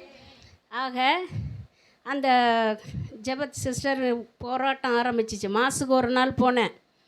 ஃபாதர் நன்மை கொடுத்தார். எப்படி மாசுக்கு வர்றதை நிறுத்தலான்னு யோசித்தேன். அவர் கீழே குனிஞ்சு இப்படி நன்மை எடுக்கிற நேரத்தில் தலையை வணங்கிட்டு வந்துட்டேன், வாங்கலை. அவர் நன்மை எடுத்துன்னு என்னை பார்க்குறாரு. என்ன அது வந்தாங்க நன்மை வாங்காத போயிட்டாங்களே. லைனில் வந்து நன்மை வாங்காத போனானா எப்படி இருக்கும்? எத்தனை நாள் இப்படி ஏமாற்ற முடியும்? மாசு முடிஞ்ச எனக்கு முன்னாடி இருக்கிறார் அங்கே. பிரியா நீங்கள் ஏன் நன்மை வாங்கலைன்னு கேட்டார். யார் சொன்னது ஃபாதர் நான் நன்மை வாங்கலைன்னு? வாங்கினேன்னாரு. எங்கே வாங்கினீங்க? இல்லையே நான் எடுத்துங்காட்டி வந்துட்டீங்களேன்னார். இல்லை நான் வாங்கினேன் ஃபாதர்ன்னு. அவரை கொஞ்சம் குழப்பி விட்டேன். ஐயோ எனக்கு உடம்பு சரியில்லை அவரே சொல்லிட்டார், எனக்கு ஏதோ ஆயிடுச்சு. பாவம், எதுக்கு அவரை நான் வீணா சத்தியத்தை சொல்லலாம், இந்த மாதிரி குழப்பக்கூடாது. இல்லை தெரியல எனக்கு என்னாச்சு, கொஞ்சம் உடம்பு சரியில்லைம்மா, எனக்கு கொடுத்த மாதிரி நான் எடுத்த மாதிரி இருக்கு, நீ வாங்கலையேன்னார். இல்லை ஃபாதர் நான் வாங்கினேன். சுப்பீரியர்கிட்ட போய் சொல்கிறார். புரியல அவருக்கு ஒன்றும். இதை மாதிரி எத்தனை நாள் சொல்லின்னு இருக்க முடியும் மடத்தில்? பெட்டர் வெளியே போகிறது. அது மாதிரி நான் தான் சொல்கிறேனே, யாரும் எதிர்பார்க்காத வரலன்னா அது நான் நேசித்து வாழ்ந்த வாழ்க்கை, மடத்து வாழ்க்கை எனக்கு அவ்வளோ பிடிக்கும். சும்மா இருக்கிற நேரம்லாம் அந்த இதை க்ளீன் பண்ணுறது, அந்த ஸ்டேச்சு இருக்கிற ஸ்டேச்சுலாம் டெக்கரேஷன் பண்ணுறது. என்னுடைய பர்த்டேக்கு உனக்கு என்ன வேணும்னு கேட்டால் ஃப்ரான்ஸ்லேருந்து லூர்து மாதா சிலை வேணும்னு சொல்லுவேன் நான். வாங்கி கொடுத்தாங்க. மடத்தில் பணமாக கம்மி, எது கேட்டாலும் வாங்கி கொடுப்பாங்க. அது இந்த மாதிரி ஒரு ஸ்டாச்சு, பைபிள், அப்படி மற்ற டெக்கரேஷன் பொருள்லாம் கேட்டால். இன்னொரு ஜெபத்துக்கு பர்த்டேக்கு என்ன வேணும்னு கேட்டால் அந்தோனியார் சிலை. இப்படி அந்தோனியார் சிலையும் புனிதர்கள் சிலையும் லூர்து மாதா, காணிக்க மாதா, ஆரைக்க மாதா, நம் தேவனை பெத்தெடுத்த தாய் ஒரே ஒரு தாய். ஆனால் எத்தனை பேர் இப்போ ஒரு ஊஞ்சல் மாதான்னு வந்திருக்குது. ஊஞ்சல் கட்டி அந்த அம்மா ஆடினே இருப்பாங்க. இதில் ஒரு கதை, அந்த அம்மா பக்கத்தில் உட்காந்து ஊஞ்சல் ஆடினா உடனே எல்லா காரியம் நடக்குமா. இன்னும் நடந்து கொண்டு இருக்குது. அப்படி ஒரு சிலைக்கு கண்ணில் தண்ணி வரும், அந்த தண்ணியை போய் பார்த்துனே இருந்தால் புனிதம் நடக்கும். எங்கே அது நடக்கும்? இப்படிலாம். இதை ஏன் சொல்கிறீங்க? எங்கள் ஊர், நான் இருக்கிற இப்போ ராமநாதபுரம் டிஸ்ட்ரிக்டில் ஆரசமங்கலன்ற ஒரு ஊரில் இருக்கிறேன். அங்கே பக்கத்தில் ஓரியூர்னு ஒரு ஊர் இருக்குது. அங்கே அருளானந்தர் ஜான் டி பிரிட்டோ அவரை வெட்டின இடத்துல அவர் கர்த்தர் மீது உள்ள பாசம், அவர் பக்தி, எப்படி ஒரு வைராக்கியமாக இருந்தாருன்னு கற்றுக்கணும் தான். ஆனால் அவர் வெட்டின இடத்துல அந்த இப்போ தூத்துக்குடியில் ஒரு கலர் மண், ஒரு ஊருக்கு ஒரு மண் இருக்கும் இல்லையா, அந்த இடத்துல ரெட்டாக இருக்கிறதுக்கு உடனே அருளானந்தரை வெட்டின உடனே அந்த மண் அந்த மண்ணை இட்டுன்னு வந்து வாட்டர் கேனில் போட்டு குலுக்கி குடித்தேன். எத்தனை பாட்டில் குடித்தேன் தெரியுமா நான்? சும்மா இல்லை, ஃபேட்டாக இருக்கிறது. போய் பார்த்தா தான் தெரியும் எவ்வளோ மண் இருக்குன்னு. அந்த மண்ணை குடிக்கிறது தெரியல, அது பக்தின்னு நினச்சினேன். நான் சிஸ்டருக்கு படிக்கும்போது ஒரு சிஸ்டர் சொல்லுவாங்க, இது நம்ம ஃபவுண்டர் இந்த கல்ற மண்ணை எடுத்து நாக்கில் வச்சா நம்மளும் புனிதே ஆகிடுவேன்னு. தெரிஞ்சு கொஞ்சம் அள்ளி முழுங்கிறது, தெரியாத கொஞ்சம் அள்ளி முழுங்கிறது, இப்படிலாம் செய்தோம் தெரியாமல் அறியாமல். அதுதான் பக்தி நினச்சிங்கன்னு, அதுதான் புனிதம் நினச்சின்னு பண்ணது. வேதத்தை படித்தா அதெல்லாம் ஐயோ ஏன் பண்ணோம், இன்றைக்கி வருத்தப்படுறோம் நம்ம, அதெல்லாம் ஒரு டைம். ஓகே, கர்த்தர் நல்லவர். இப்படி கான்வெண்ட்டில் எனக்கு போராட்டங்கள் ஆரம்பிச்சுது. அங்கே இருக்கவே கூடாது, இதெல்லாம் செய்துன்னு நம்ம என்றைக்கு சத்தியத்தை அறிஞ்சோமோ, சிலை வழிபாடு பண்ணக்கூடாது, புனிதர் வணக்கம் பண்ணக்கூடாது, நமக்காக கர்த்தர் ஆராதனைக்குரியவர் கர்த்தர் ஒருவரே அப்படின்னு என்றைக்கு அறிஞ்சோமோ அந்த இடத்துல இருக்கக்கூடாதுன்னு வெளியே வரணும்னு நான் முடிவு பண்ண போது பல போராட்டங்கள் எனக்கு ஸ்டார்ட் ஆச்சு. அப்போது அந்த நேரத்தில் எனக்கு பெற்றோர் இல்லை. என்னுடைய மூத்த சகோதரரை கூட்டம் இந்த மாதிரி வெளியே போகிறேன்னு சொல்கிறாங்க, ரொம்ப அடம் பிடிக்கிறாங்க, விருப்பப்பட மாட்டுறாங்க இருக்கிறது. இங்கே இருக்கிற சிலையெல்லாம் வாங்கினவங்களே இவங்க தான். எங்கே ட்ரான்ஸ்ஃபர் வேணும்னு என்னை கேட்டாங்க. எங்கள் ப்ரொவின்ஷியல், உங்களுக்கு எங்கே ட்ரான்ஸ்ஃபர் வேணும் அங்கே உங்களுக்கு கொடுக்குறேன்னாங்க. நான் கேட்குற இடத்துக்கு கொடுப்பீங்களான்னு சொன்னேன். கண்டிப்பாக தரேன்னு சொன்னாங்க. கத்தோலிக்க மார்க்கத்தை விட்டு ட்ரான்ஸ்ஃபர் வேணும்னு சொன்னேன். கொடுப்பாங்களா? கையை தட்டி ஆமேன்னு சொல்லலாமே. கர்த்தனை நேசித்து வாழ்ந்த வாழ்க்கை, நேசித்து இருந்த கத்தோலிக்க மார்க்கம், பெந்தகோஸ்து இயேசு ஜனங்களை பார்த்தா பிடிக்காத இடம். அதை மாதிரி ஒரு இடத்த விட்டு வெளியே வரணும்னு என் தேவன் எனக்கு பலத்தை கொடுத்தார், தைரியத்தை கொடுத்தார். அது இல்லை யாரும் எனக்கு சொல்லி கொடுக்கல. நான் சத்தியத்தை அறிஞ்சதால் அந்த நேசித்து வாழ்ந்த வாழ்க்கையை விட்டுட்டு வெளியே வரணும்னு நான் முடிவெடுத்தேன். வெளியே வரணும்னு முடிவு எடுத்தேன். ஆனால் எங்கே போகணுன்றது சிந்திக்கலை. அப்போது எங்கள் பிரதர் வந்தார்.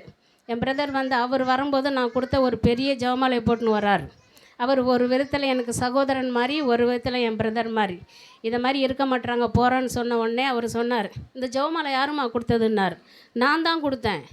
இப்போ கழட்டி போடுன்னு சொல்கிறேன், கழட்டி போடுன்னு கேட்பாரா? என்னம்மா ஆச்சு உனக்கு? திடீர்னு ஜெபமாலை பண்ணணும், வேளாங்கண்ணிக்கு போகணுன்னு சொன்னேன். இப்போ என்ன ஆச்சு? நான் இப்போ பைபிளை படிச்சிருக்கிறேன், இதெல்லாம் செய்யக்கூடாதுன்னு இப்போ நான் உணர்ந்திருக்கிறேன். அதனால் நான் இங்கே இருக்கவே மாட்டேன்னு. என் பிரதர் ஒன்றும் சொல்ல, ஓகே சிஸ்டர் லீவ் இட், அவங்க என்ன பண்ணுறாங்களோ அப்படின்னு. கான்வென்ட் விட்டு வரப்போ அவர் ஒரு வார்த்தை சொன்னார், நீ வெளியே வர்றதை யாருக்கிட்டையும் சொல்ல வேணான்னு சொன்னார். ஆனால் தேவன் விடுவாரா? அவரை நம்பி ஒரு படி எடுத்து வைத்து அவர் பல வழி திறக்கக்கூடிய தேவன். ஆமேன். அப்போது சங்கீதம் 27:10 படிங்க. என் தகப்பனும் என் தாயும் என்னை கைவிட்டாலும் ஆமென். கர்த்தர் என்னை சேர்த்துக் கொள்வார். எஸ், கர்த்தர் என்னை சேர்த்து கொள்வார். என் தகப்பன் அவர் என்னம்மா உன்னை பார்த்துக்கிறது? நீ என்ன நம்பி வர உன்னை விடுவனா? நான் எப்படிப்பட்ட மாதா வணக்கம் செஞ்ச பிரியா, எப்படிப்பட்ட புனிதர் வணக்கம் செஞ்ச பிரியா, மணிக்கணக்கில் முட்டி போட்டு ஜெபமாலை பண்ண பிரியா, என்ன நம்பி நீ வரைய நான் விடுவேனா? கர்த்தர் விடுவாரா? விடவே மாட்டார். அவர் உயிரோடு ஜீவிக்கிற தேவன், அவர் பார்க்கிற தேவன், அவர் கேட்கிற தேவன், நமக்கு மறு உத்தரவு கொடுக்கிற தேவன்.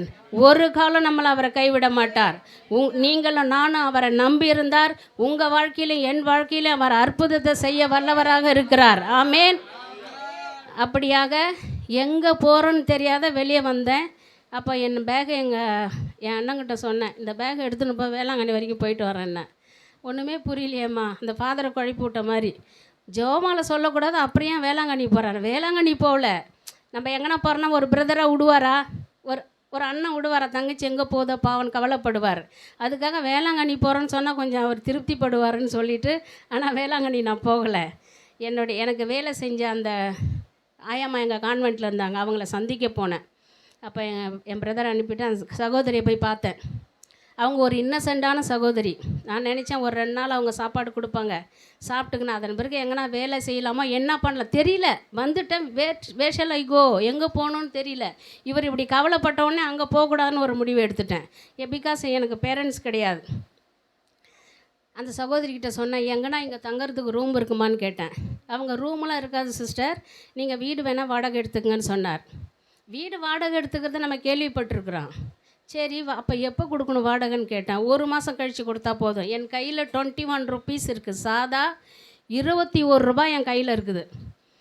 நான் சொன்னேன், சரி அந்த அம்மா வெளியே வந்துட்டுமே, இந்த அம்மா கொஞ்சம் சாப்பாடு கொடுப்பாங்கன்னு நினச்சேன். அவங்க சொல்கிறாங்க, வீடு வாடகை எடுத்து தரேன் சிஸ்டர், இருங்க, அப்படியே எனக்கு 2 சாப்பாடு வாங்கி வைங்க.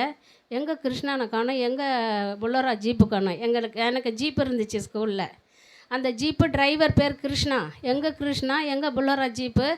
சரி கிருஷ்ணா வந்தால் 2 சாப்பாடு வாங்கி வைங்க எனக்குன்ட்டு போகிறாங்க. அவங்க சாப்பாடு கொடுப்பாங்க, நான் வந்து நினச்சின்னுக்கிறேன். என்னையே சாப்பாடு வைக்க நான் எதுவுமே பேசலை. கர்த்தர் நல்லவர். அப்போது எனக்கு ஒரு வீடு வாடகை எடுத்து கொடுத்தாங்க. அந்த வீட்டில் இருக்கிறேன் நான். உண்மையிலே நான் அதாவது அன்றைக்கி தான் நான் கான்வெண்ட் லைஃப்பை மிஸ் பண்ணேன். நான் இப்பயும் கான்வெண்ட்டை வந்து விட்டு ஏன் வந்தேன்னு ஒரு நாளும் நான் நினச்சதில்ல. ஆனால் I miss my community life. அந்த சிஸ்டர்லிய லவ், அந்த அன்பு, அதெல்லாம் நான் ரொம்ப மிஸ் பண்ணேன். அப்போது அந்த வீடு வாடகை எடுத்துகிட்டு அந்த அம்மா போயிட்டாங்க ரேஷன் கடைக்கு போகிறேன்னு. நான் பார்க்குறேன் அந்த வீட்டில் ஒன்றுமே இல்லை. வீடு வாடகை எடுத்தவங்க பாத்திரம்லாம் வச்சு சமைச்சு வச்சுட்டா போவாங்க, தெரியாது அப்படி பண்ணுவாங்களோ இல்லைன்னு. இன்னொரு விஷயம், மடத்தில் நமக்கு பெல் அடிக்கிறப்பெல்லாம் சாப்பாடு இல்லையா, தூங்குறதுக்கு பெல் அடிப்பாங்க, சாப்பிட்றதுக்கு பெல் அடிப்பாங்க, ரெக்ரேஷன் பெல்லு, மற்ற எல்லா காரியத்துக்கும் பெல் அடிப்பாங்க. எதுவுமே இல்லை. அன்றைக்கி உண்மையிலே நான் தனிமையை ஃபீல் பண்ணேன். இப்போ நான் சந்தோஷமாக சொல்கிறேன், கர்த்தரை அறிஞ்சு ஏதோ பாடுகள் பட்டு வெளியே வந்து உங்கள் முன்னாடி சாட்சியாகிறதால நான் சந்தோஷப்படுறேன். அன்றைக்கி என் நிலைமை நினச்சி பாருங்கள். ஆனால் என் தேவனாகிய கர்த்தர் என்னை கைவிடவே இல்லை. என்னைக்கும் ஃபோன் பண்ண வந்து பார்க்குறேன், அந்த ஜன்னல் மட்டும் திறந்துருக்குது, வீட்டில் ஒன்றுமே இல்லை, ஒரு கிளாஸ் இல்லை. பெல் அடிக்கும் 1:30 மணி, 12, 11, 11:30, ஒரு 10 மணிக்கெலாம் ஃபோன் பண்ணால் சிஸ்டர் காஃபியா டீயான்னு கேட்க ஆள் மடத்தில். ஆனால் அங்கே யாருமே இல்லை. யாருக்கு டீ கொடுப்பாரு? ஜீசஸ் தான் கொடுத்தாகணும், வேறு யாரும் கொடுக்க முடியாது. ஆனால் ஜீசஸ் அன்றைக்கி அருமையான ஃபுட்டு எனக்கு கொடுத்தார். என் தேவன் பெரியவர். ஆமேன். பசி பசி பசி 12, 12:30, 1, 1:30, 2, ஐயோ ஆண்டவரே பசிக்குதே அப்படின்னு ஒரு என்றைக்கும் கால் பண்ணாத ஒரு சகோதரி எனக்கு கால் பண்ணாங்க. சிஸ்டர், இன்றைக்கி என்னுடைய திருமண நாள், என்னன்னு தெரியல சிஸ்டர், காலையிலேருந்து என் பொண்ணு பிரியா சிஸ்டருக்கு சாப்பாடு கொடுக்கணும், பிரியா சிஸ்டருக்கு சாப்பாடு கொடுக்கணும். எங்கள் தேவன் பண்ணார் பார்த்துக்குங்க. எஸ், கண்டிப்பாக என் தேவாதி தேவன் செய்த அற்புதத்தை நான் சொல்லியே தீரணும். அப்போது பசி, எம்மா சீக்கிரம் வாமான்னு சொல்லலாமா, என்ன புரியல. அவங்க கேட்குறாங்க, என்ன சிஸ்டர் நான் ஸ்கூல் வழியாக வரவா கான்வென்ட் வழியாக வரவான்னு. ஸ்கூல் வழியாகவும் வரவானா கான்வென்ட் வழியாகவும் வரவானா இருக்கிற அட்ரஸ் சொல்கிறதுக்கு தெரியல. ஆனாலும் சொல்லிட்டேன் எப்படியோ. ஏன் சிஸ்டர் அங்கே போனீங்க, என்னங்க நீ நேரில் வா சொல்லிக்கலாம் சீக்கிரம் வான்னேன். வந்தாங்க. காடை பிரியாணி கொடுக்கறத பெஸ்ட்டாக கொடுக்கக்கூடிய தேவன். கையை தட்டி ஆமேன்னு சொல்லலாம். எஸ், நம் தேவன் பெஸ்ட்டாக கொடுக்கக்கூடிய தேவன். அது சாதாரண ஒரு உணவு தான், ஆனால் அவர் செய்த அற்புதம், அதிசயம். அன்பு தாயார் கண்ணில் தண்ணி வருது பாருங்க. எஸ், என் தேவன் பண்ண சாட்சியை நான் சொல்லுகிறேன் உங்களிடம். அது சரி போகட்டும். அடுத்த நாள் இன்னொரு பெரிய ஷாக் ஒன்று வந்துச்சு எனக்கு. என்ன சிஸ்டர், 4 மணிக்கு வாடகை அட்வான்ஸ் கொடுத்துருங்கன்னு. அட்வான்ஸ்னு பேசுனாங்க. அது யாரோ கொடுக்க போகிறாங்க நான் நினச்சின்னுக்கிறேன். நான் கொடுப்ப போன்னு எனக்கு தெரியாது. அந்த ஆயமா பேசுனாங்க அட்வான்ஸாக. அது இன்னசென்ட் பைத்தியக்காரி, ஒழுங்காக சொல்லலாம்ல சிஸ்டர் நீங்கள் நாளைக்கு அட்வான்ஸ் கொடுக்கணுன்னு. வாடகை 1 மாதம் கழித்து கொடுக்கணுன்னு சொன்னாங்க. ஆனால் வீட்டுக்கு அட்வான்ஸ்னு ஒன்று இருக்குதுன்னு எனக்கு தெரியவே தெரியாது. அந்த அட்வான்ஸ் நான் கொடுக்கணுன்னு தெரியாது. அந்த அம்மா, நான் வீடு வாடகை எடுத்துருக்கிற அம்மா, நம்ம ஸ்கூலில் அவங்க பேரண்ட்ஸ், அது கிராண்ட் சில்ட்ரன், பேரன் பேத்தி படித்தவங்க. அவங்க ஒரு லைனில் வீட்டில் நம்மக்கிட்ட ஃபீஸ் கட்டினவங்க கிட்ட போய் நம்மளை கர்த்தர் வெட்கப்பட செய்வாரா? ஒரு காலம் செய்ய மாட்டார். ஆனால் ஒன்றும் புரியல. வேகமாக வந்து சொல்கிறாங்க அந்த அம்மா, சிஸ்டர் 4 மணிக்கு நீங்கள் அட்வான்ஸ் எடுத்து வைங்க, நான் மார்க்கெட் போயிட்டு வந்துடுறேன். அப்படியே காசு அதிகமாக இருந்தால் ஒரு 5000 சேர்த்து கொடுங்க. இது எங்கே சொல்லாத சாட்சி வருது இப்போ எனக்கு சொல்கிறதுக்கு. இங்கே அடிப்பாவி 21 ரூபா கையில் வச்சுக்கின்னு ஃபர்ஸ்ட் ஆஃப் ஆல் 15000 எங்கே போனால் எனக்கு தெரியாது. அதில் 5000 எப்படி நான் சேர்த்து கொடுப்பேன்? ஏன்னா பணம் இருந்த ஒரு பொசிஷனில் அவங்களாம் என்னை பார்த்தவங்க. சிஸ்டர்கிட்ட இல்லாத பணமா? அப்படியே 5000 சேர்த்து கொடுங்க சிஸ்டர், மெதுவாக தரேன். எங்கே போகிறது ஒன்றுமே புரியல. என்ன சிஸ்டர் நான் கேட்க பேசாமல் இருக்கிறீங்க? சரி எவ்வளோ எண்ணி எடுத்து வைங்க, நான் போயிட்டு வரேன்ட்டு அவங்களே கேள்வி அவங்களே பதில் சொல்லிட்டு போயிட்டாங்க. Oh my God, I don't know Jesus. அப்போ தான் நான், ஆண்டவரே நான் என்ன பண்ணுவேன்? 4 மணிக்கு 10 மணிக்கு நடக்குது, 4 மணிக்கு எப்படி 15000 கொடுக்க முடியும்? ஏசப்பா எத்தனையோ அற்புதம் பண்ணிங்களே, நான் கண்ணை மூடிக்கிறேங்க, ஒரு 15000 கட்டு வச்சுருங்க, எடுத்து கொடுத்துட்றேன். அப்படிலாம் பண்ணக்கூடாது. அப்படியும் பண்ணக்கூடிய தேவன். ஆனால் கொடுக்குற முறையில் கொடுத்துருவார் அவர் உண்மையிலே நம் தேவன், நம் வாஞ்சியை அறியக்கூடிய தேவன் அவர். அதுவும் அவர் பிள்ளைகளை நம்பி வந்தாங்களோ அவர் ஒருபோதும் கைவிட மாட்டார். ஏசப்பா எனக்கு தெரியல, நான் 4 மணிக்கு எப்படி கொடுப்பேன்னு தெரியல, தேவனே என் கூட இருங்க ஏசப்பான்னு சொன்னதான். ஆனால் 15000க்கு என்ன பண்ணுறது ஒன்றும் புரியலேன்னு போராடின்னு இருக்கிற சமயத்தில் ஒரு அன்பு சகோதரி எனக்கு கால் பண்ணாங்க. அந்த சகோதரி நானும் ஒரே நாள் மடத்தில் சேர்ந்தோம் சிஸ்டர் ஆகிறதுக்கு. நான் சிஸ்டர் ஆகிட்டேன். அந்த அம்மா 4 வருஷம் படிச்சுட்டு வெளியே போயிட்டு உலக ரீதியான படிப்பு படித்து கவர்மெண்ட் ஸ்டாஃபு. எனக்கு சகோதரி மாதிரி, ஒரு கூட பிறந்த சகோதரி மாதிரி, ஒரு ஃப்ரெண்டு மாதிரி, நல்லா அண்டர்ஸ்டாண்டிங் உள்ள பர்சன். அப்போது ஆனால் கஞ்சூஸ் மார்வாடி ஃபோன் பண்ணாங்க. சிஸ்டர் எங்கே இருக்கிறீங்க? ஏன்னுக்கிட்ட ஃபோன் பண்ணி, பிரியா உனக்கு வெக்கமாக இல்லை, உனக்கு அது இல்லை, ஏன் போனேன், எதுக்கு போனேன்? கத்தோலிக்க மார்க்கத்தில் எவ்வளோ ஒரு வாய்ப்பு உனக்கு. அந்த ஜீப்பு புல்லரா ஜீப்பு இருக்குமா, நீ இனிமேல் டவுன் பஸ்க்கு வெயிட் பண்ணணும், உனக்கு சாப்பாடு கிடைக்காது, நீ இப்போ வெள்ளை புடவை கட்டிக்கின்னு பைபிளை தூக்கின்னு தெரு அலையணும். நான் 4 மணிக்கு 15000 எப்படி கொடுப்பேன்னு கஷ்டப்பட்டுனுக்கிறேன். இந்த நேரத்தில் இப்படி பேசினா எப்படி இருக்கும்? நீ ஃபோனை வைக்கிறியா, என்ன பண்ண சொல்கிற ஸ்டூபிட் அப்படின்னு நானும் ஒரு சில வார்த்தைகள் திட்டினேன். ஆமாம் இதுக்கெலாம் ஒன்றும் குறைச்சல் இல்லை, நீ எதுக்காக வந்த அப்படிப்பட்ட லக்ஸரி லைஃப்பை விட்டுட்டு இந்த பெந்தகோஸ் ஜனங்க பேச்சை கேட்டுக்கினேன். திரும்ப பலன்னு திட்டு. நீ ஃபோனை வைக்க போறியா இல்லையான்னு கேட்டேன். இரு உனக்கு போனால் போதுன்னு ஒரு 1500 அனுப்பியிருக்கிறேன்னா. My God நினச்சிக்கினேன். வெளியில் சொல்ல முடியாது இல்லை. 21 ரூபா இருக்கிறதுக்கு 1500 ஓகே தானே? அதை வெளியே சொல்லாமல் நான் கேட்டேன். உன்னை நான் 1500 நான் கேட்டேன்னான்னு கேட்டேன். ஆமாம் இதுக்கு ஒன்றும் குறைச்சல் இல்லை, எனக்கு தெரியும் உனக்கு அங்கே சாப்பாட்டுக்கே கஷ்டன்னு, அதனால் போனால் போதுன்னு 1500 போட்டு விட்டேன். உன்னை 1500 நான் கேட்கவே இல்லை. ஏசப்பா பெரியவர், எனக்கு எப்படி ஹெல்ப் பண்ணுவார்? ஆமாம் ஏசப்பா பெரியவர், சின்னவர், நடுவர், நான் கதையே பேசுகிறா என் மேலே இருக்கிற கோவத்தில். நீ ஜஸ்ட் வாய முடின்னு போன வைன்னு நான் கட் பண்ணிட்டேன். போராட்டம் எனக்கு. ஐயோ என்ன பண்ண போகிறோம் 4 மணிக்குன்னு. ஏசப்பா நான் என்ன செய்வேன் அப்படி புலம்பிக்கினே ஃபோனை பார்த்தேன். மை குட்னஸ், என் கண்ணுக்கு எப்படி தெரிஞ்சிச்சு தெரியுமா? அவங்க அனுப்பின அந்த 1500. எஸ், பேனா எடுத்து போட்டு பார்க்குறேன் 15,000க்கு எத்தனை ஜீரோன்னு. புரியல, ஒன்றுமே புரியல எனக்கு. ஆண்டவரே, இது என்ன கனவா நினைவா? ஏசப்பா, பணத்தங்க வைங்கன்னு சொன்னேன்னா அதுக்காக ஃபோனில் போட்டிங்களா? இப்படிலாம் புலம்பின்னு எடுத்து போட்டு பார்க்குறேன். சரி தெரியுது தான், 15,000 தான் காட்டு. இது உண்மையாக பொய்யான்னு ஏடிஎம்மில் செக் பண்ணலான்னு ஏடிஎம் கார்டு அந்த வாரம் தான் நான் ஏடிஎம் எனக்காகன்னு எடுத்து வச்சுருந்தேன். எடுத்துன்னு போனேன். அங்கே போயிட்டு ஒரே ஒரு ஜெபம் பண்ணேன். நீங்கள் நம்புறீங்களோ இல்லையோ, அந்த ஏடிஎம்மில் ஸ்கூல் பணம் லட்சமாக நான் எடுத்தேன். லட்சக்கணக்கில் எடுக்கலப்பெல்லாம் அந்த ஜெபம் பண்ணலை நான். ஆனால் அன்றைக்கி பதட்டம். நான் சொன்னேன், ஆண்டவரே 3,500 நோட்டு வரக்கூடாது, நீங்கள் அற்புதம் அதிசயம் பண்ணுங்க ஏசப்பா, எத்தனையோ அற்புதம் பண்ணவங்க அப்படின்னு போட்டுட்டு ஒரு 500, 2வது 500, 3வது 500 படப்பட இதோட நின்றுமோன்னு எடுத்துகிட்டு சரன்னு 15,000 வந்துச்சு. கர்த்தர் நல்லவர். ஓ மை காட், அப்படியே முட்டி போட்டேன் நான். அப்போ தான் அந்த வாட்ச்மேன் கேட்டார் என்ன, சிஸ்டர் எத்தனையோ லட்சம் எடுத்தப்போ நீங்கள் முட்டி போடல, ஏன் சிஸ்டர் இப்போ போட்டிங்கன்னா? என் தேவன் அற்புதம் அதிசயம் பண்ணாருன்னு சொன்னேன். நீங்களும் நம்புங்க, உங்களையும் கர்த்தர் நேசிக்கிறார். கர்த்தருடைய அன்பு என்னன்னு நீங்கள் பாருங்கள் ஐயா அப்படின்னு சொல்ல அவர் ரட்சிக்கப்பட்ட சொல்லி கோவிந்தராஜன்ற அந்த ஐயா இன்றைக்கி சாமுவேல்னு ரட்சிக்கப்பட்டிருக்கிறார். நிறைய விஷயம் அதன் பிறகு பேசினேன் அவர்கிட்ட நான். அதன் பிறகு 15,000 எடுத்துன்னு வந்தேன். அந்த அம்மா 4 மணிக்கு வந்தாங்க. கொடுக்க வேண்டியவங்கள்ட்ட கொடுத்துட்டேன். அன்பு சகோதரிக்கு கால் பண்ணேன் நான் கட் பண்ணி வச்சேன் இல்லையா, ஏதோ 15,000 நல்ல உதவி பண்ணாங்களே அப்படின்னு. ஆனால் கர்த்தர் அவங்கள போட வச்சார், அது வேறு விஷயம். ஃபோன் பண்ணேன். உடனே ஃபோனை எடுத்து, என்ன அவ்வளோ சீக்கிரமாக காலைல கட் பண்ணேன், இப்போ எதுக்கு கால் பண்ணுறேன்னு என்னை கேட்டா. இல்லை, கர்த்தர் உன்னை நேசிக்கிறாருன்னு. கர்த்தர் ஒன்று என்னை நேசிக்கல, ஏசப்பா நேசிக்கிறாரு. பைத்தியக்காரி, 2 பேரும் ஒன்று தானே. சரி, ஏசப்பாவே நேசிக்கிறார் உன்னை அப்படின்னு.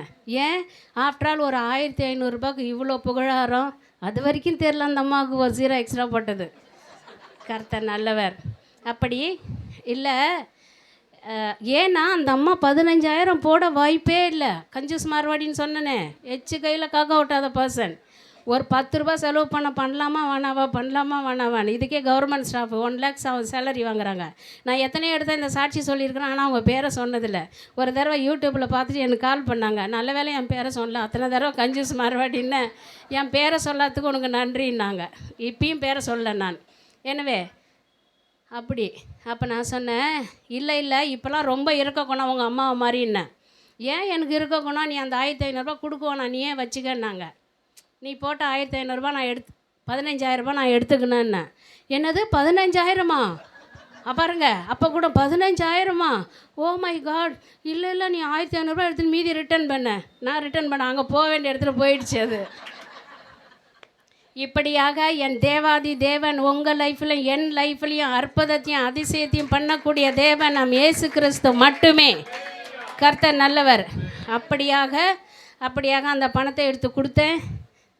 அந்த தேவன் என் வாழ்க்கையில் எத்தனையோ அற்புதம் அதிசயம் பண்ணார். அந்த நேரத்தில் நீங்கள் நினச்சி பாருங்கள், வீடு வாடகை எடுத்து உடுப்பு போட்டு ஒரு சிஸ்டர் நான் இருந்தால் என்ன சொன்னேன்னு நினைப்பாங்க. நினச்சி பாருங்கள், கர்த்தர் வசனத்தின் மூலம் பேசினார். ஏழை எளியவருக்கு செய்ததெல்லாம் எனக்கே செய்திருந்தார். அந்த சமயத்தில் ஒரு பார்வை இல்லாத அம்மாவை சந்திக்க எனக்கு கர்த்தர் வாய்ப்பு கொடுத்தார். அதன் பிறகு இன்னொரு பார்வை இல்லாத அம்மா, அது மனநிலை பாதிக்கப்பட்ட ஒரு அம்மா. இப்படியாக என் கூட ஒரு கண்ணு தெரியாத அம்மாங்க வச்சு அந்த வீடு வாடகை எடுத்து கொடுத்தாங்க அந்த சகோதரி. அந்த வீட்டில் நான் பெத்தேல் ஹோம், அது ஏன் வீடு கிடையாது, இன்றைக்கி காலி பண்ணால் பண்ணி ஆகணும். ஆனால் பெத்தேல் ஹோம்னு அங்கே வச்சு அந்த அம்மாவை நான் பாதுகாத்துன்னு வரேன். அன்றைக்கி 23 வருஷம் நான் செய்யாத பணி இப்போ தான் செய்கிறேன் நான். ஆமேன். அந்த அம்மாங்களுக்கு சமைக்கிறது, சாப்பாடு. நான் கத்தோலிக்க மார்க்கத்தில் இருக்கும்போது குனியவே மாட்டேன். குனிய முடிஞ்சால் தானே குனியறதுக்கு, குனிஞ்சதே கிடையாது. ஆனால் இன்றைக்கி அந்த அம்மாங்களுக்கு வாஷ் பண்ணுறது, சமைக்கிறது, சாப்பாடு கொடுக்கறது, இதில் நான் மகிழ்ச்சி அடைகிறேன். இப்படி தான் ஒரு சில இடத்துல சொல்கிறேன். நான் கொஞ்சம் இடம் வந்தே பார்க்க சொல்கிறேன். எல்லா வேலையும் நான் தான் செய்கிறேன்னு சொன்னேன். உங்களை பார்த்தா தெரியலையே சிஸ்டர் அப்படின்னாங்க. கர்த்தர் எனக்கு கொடுத்த கிருபை இது. அவ்வளோதான். ஆண்டவருக்கு முன்னாடி என் தேவன் மகிமைப்பட நான் சொல்லுகிறேன். இப்பொழுது தான் நான் ஏதோ பணி செய்கிறேன் என்பது எனக்குள் திருப்தி. என் தேவன் அதில் மகிமைப்படுவார் என்று நான் நம்புகிறேன். இப்படி தான் நான் ரட்சிக்கப்பட்ட பிறகு தத்ரூபமாக நடந்த பல அற்புத அதிசயங்கள் உண்டு. அதை இன்னொரு டைம் சான்ஸ் கிடைச்சா சொல்கிறேன். இப்போ சொல்ல முடியாது, நம்ம செய்திக்கு போகணும். கர்த்தர் நல்லவர். இன்முகத்தோடு உங்ககிட்ட பார்த்து என்னுடைய சாட்சியை ஷேர் பண்ணிக்கினதில் நான் மகிழ்ச்சி அடைகிறேன். இது வரைக்கும் இந்த சர்ச்சு பாஸ்டர் பேர் என்னன்னு எனக்கு தெரியாது, சாரி, என்னை அவர் கூப்பிடல, எங்கள் அன்பு சகோதரி தான் சொன்னாங்க.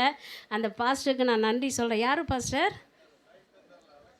எங்கேயோ போயிட்டா இருக்கேன். ஓகே, அந்த பாஸ்டருக்கு நான் நன்றி சொல்கிறேன். ஜோசப் பாஸ்டர், அலெக்ஸ், சாரி, அது சொன்னாங்க சகோதரி.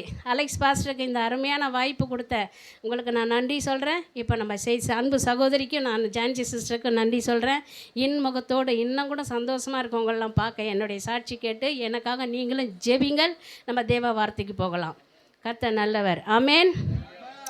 என்னை விட்டு கொடுக்காதவர், என்னை நடத்துகின்றவர், என்னை பாதுகாப்பவர், என்னை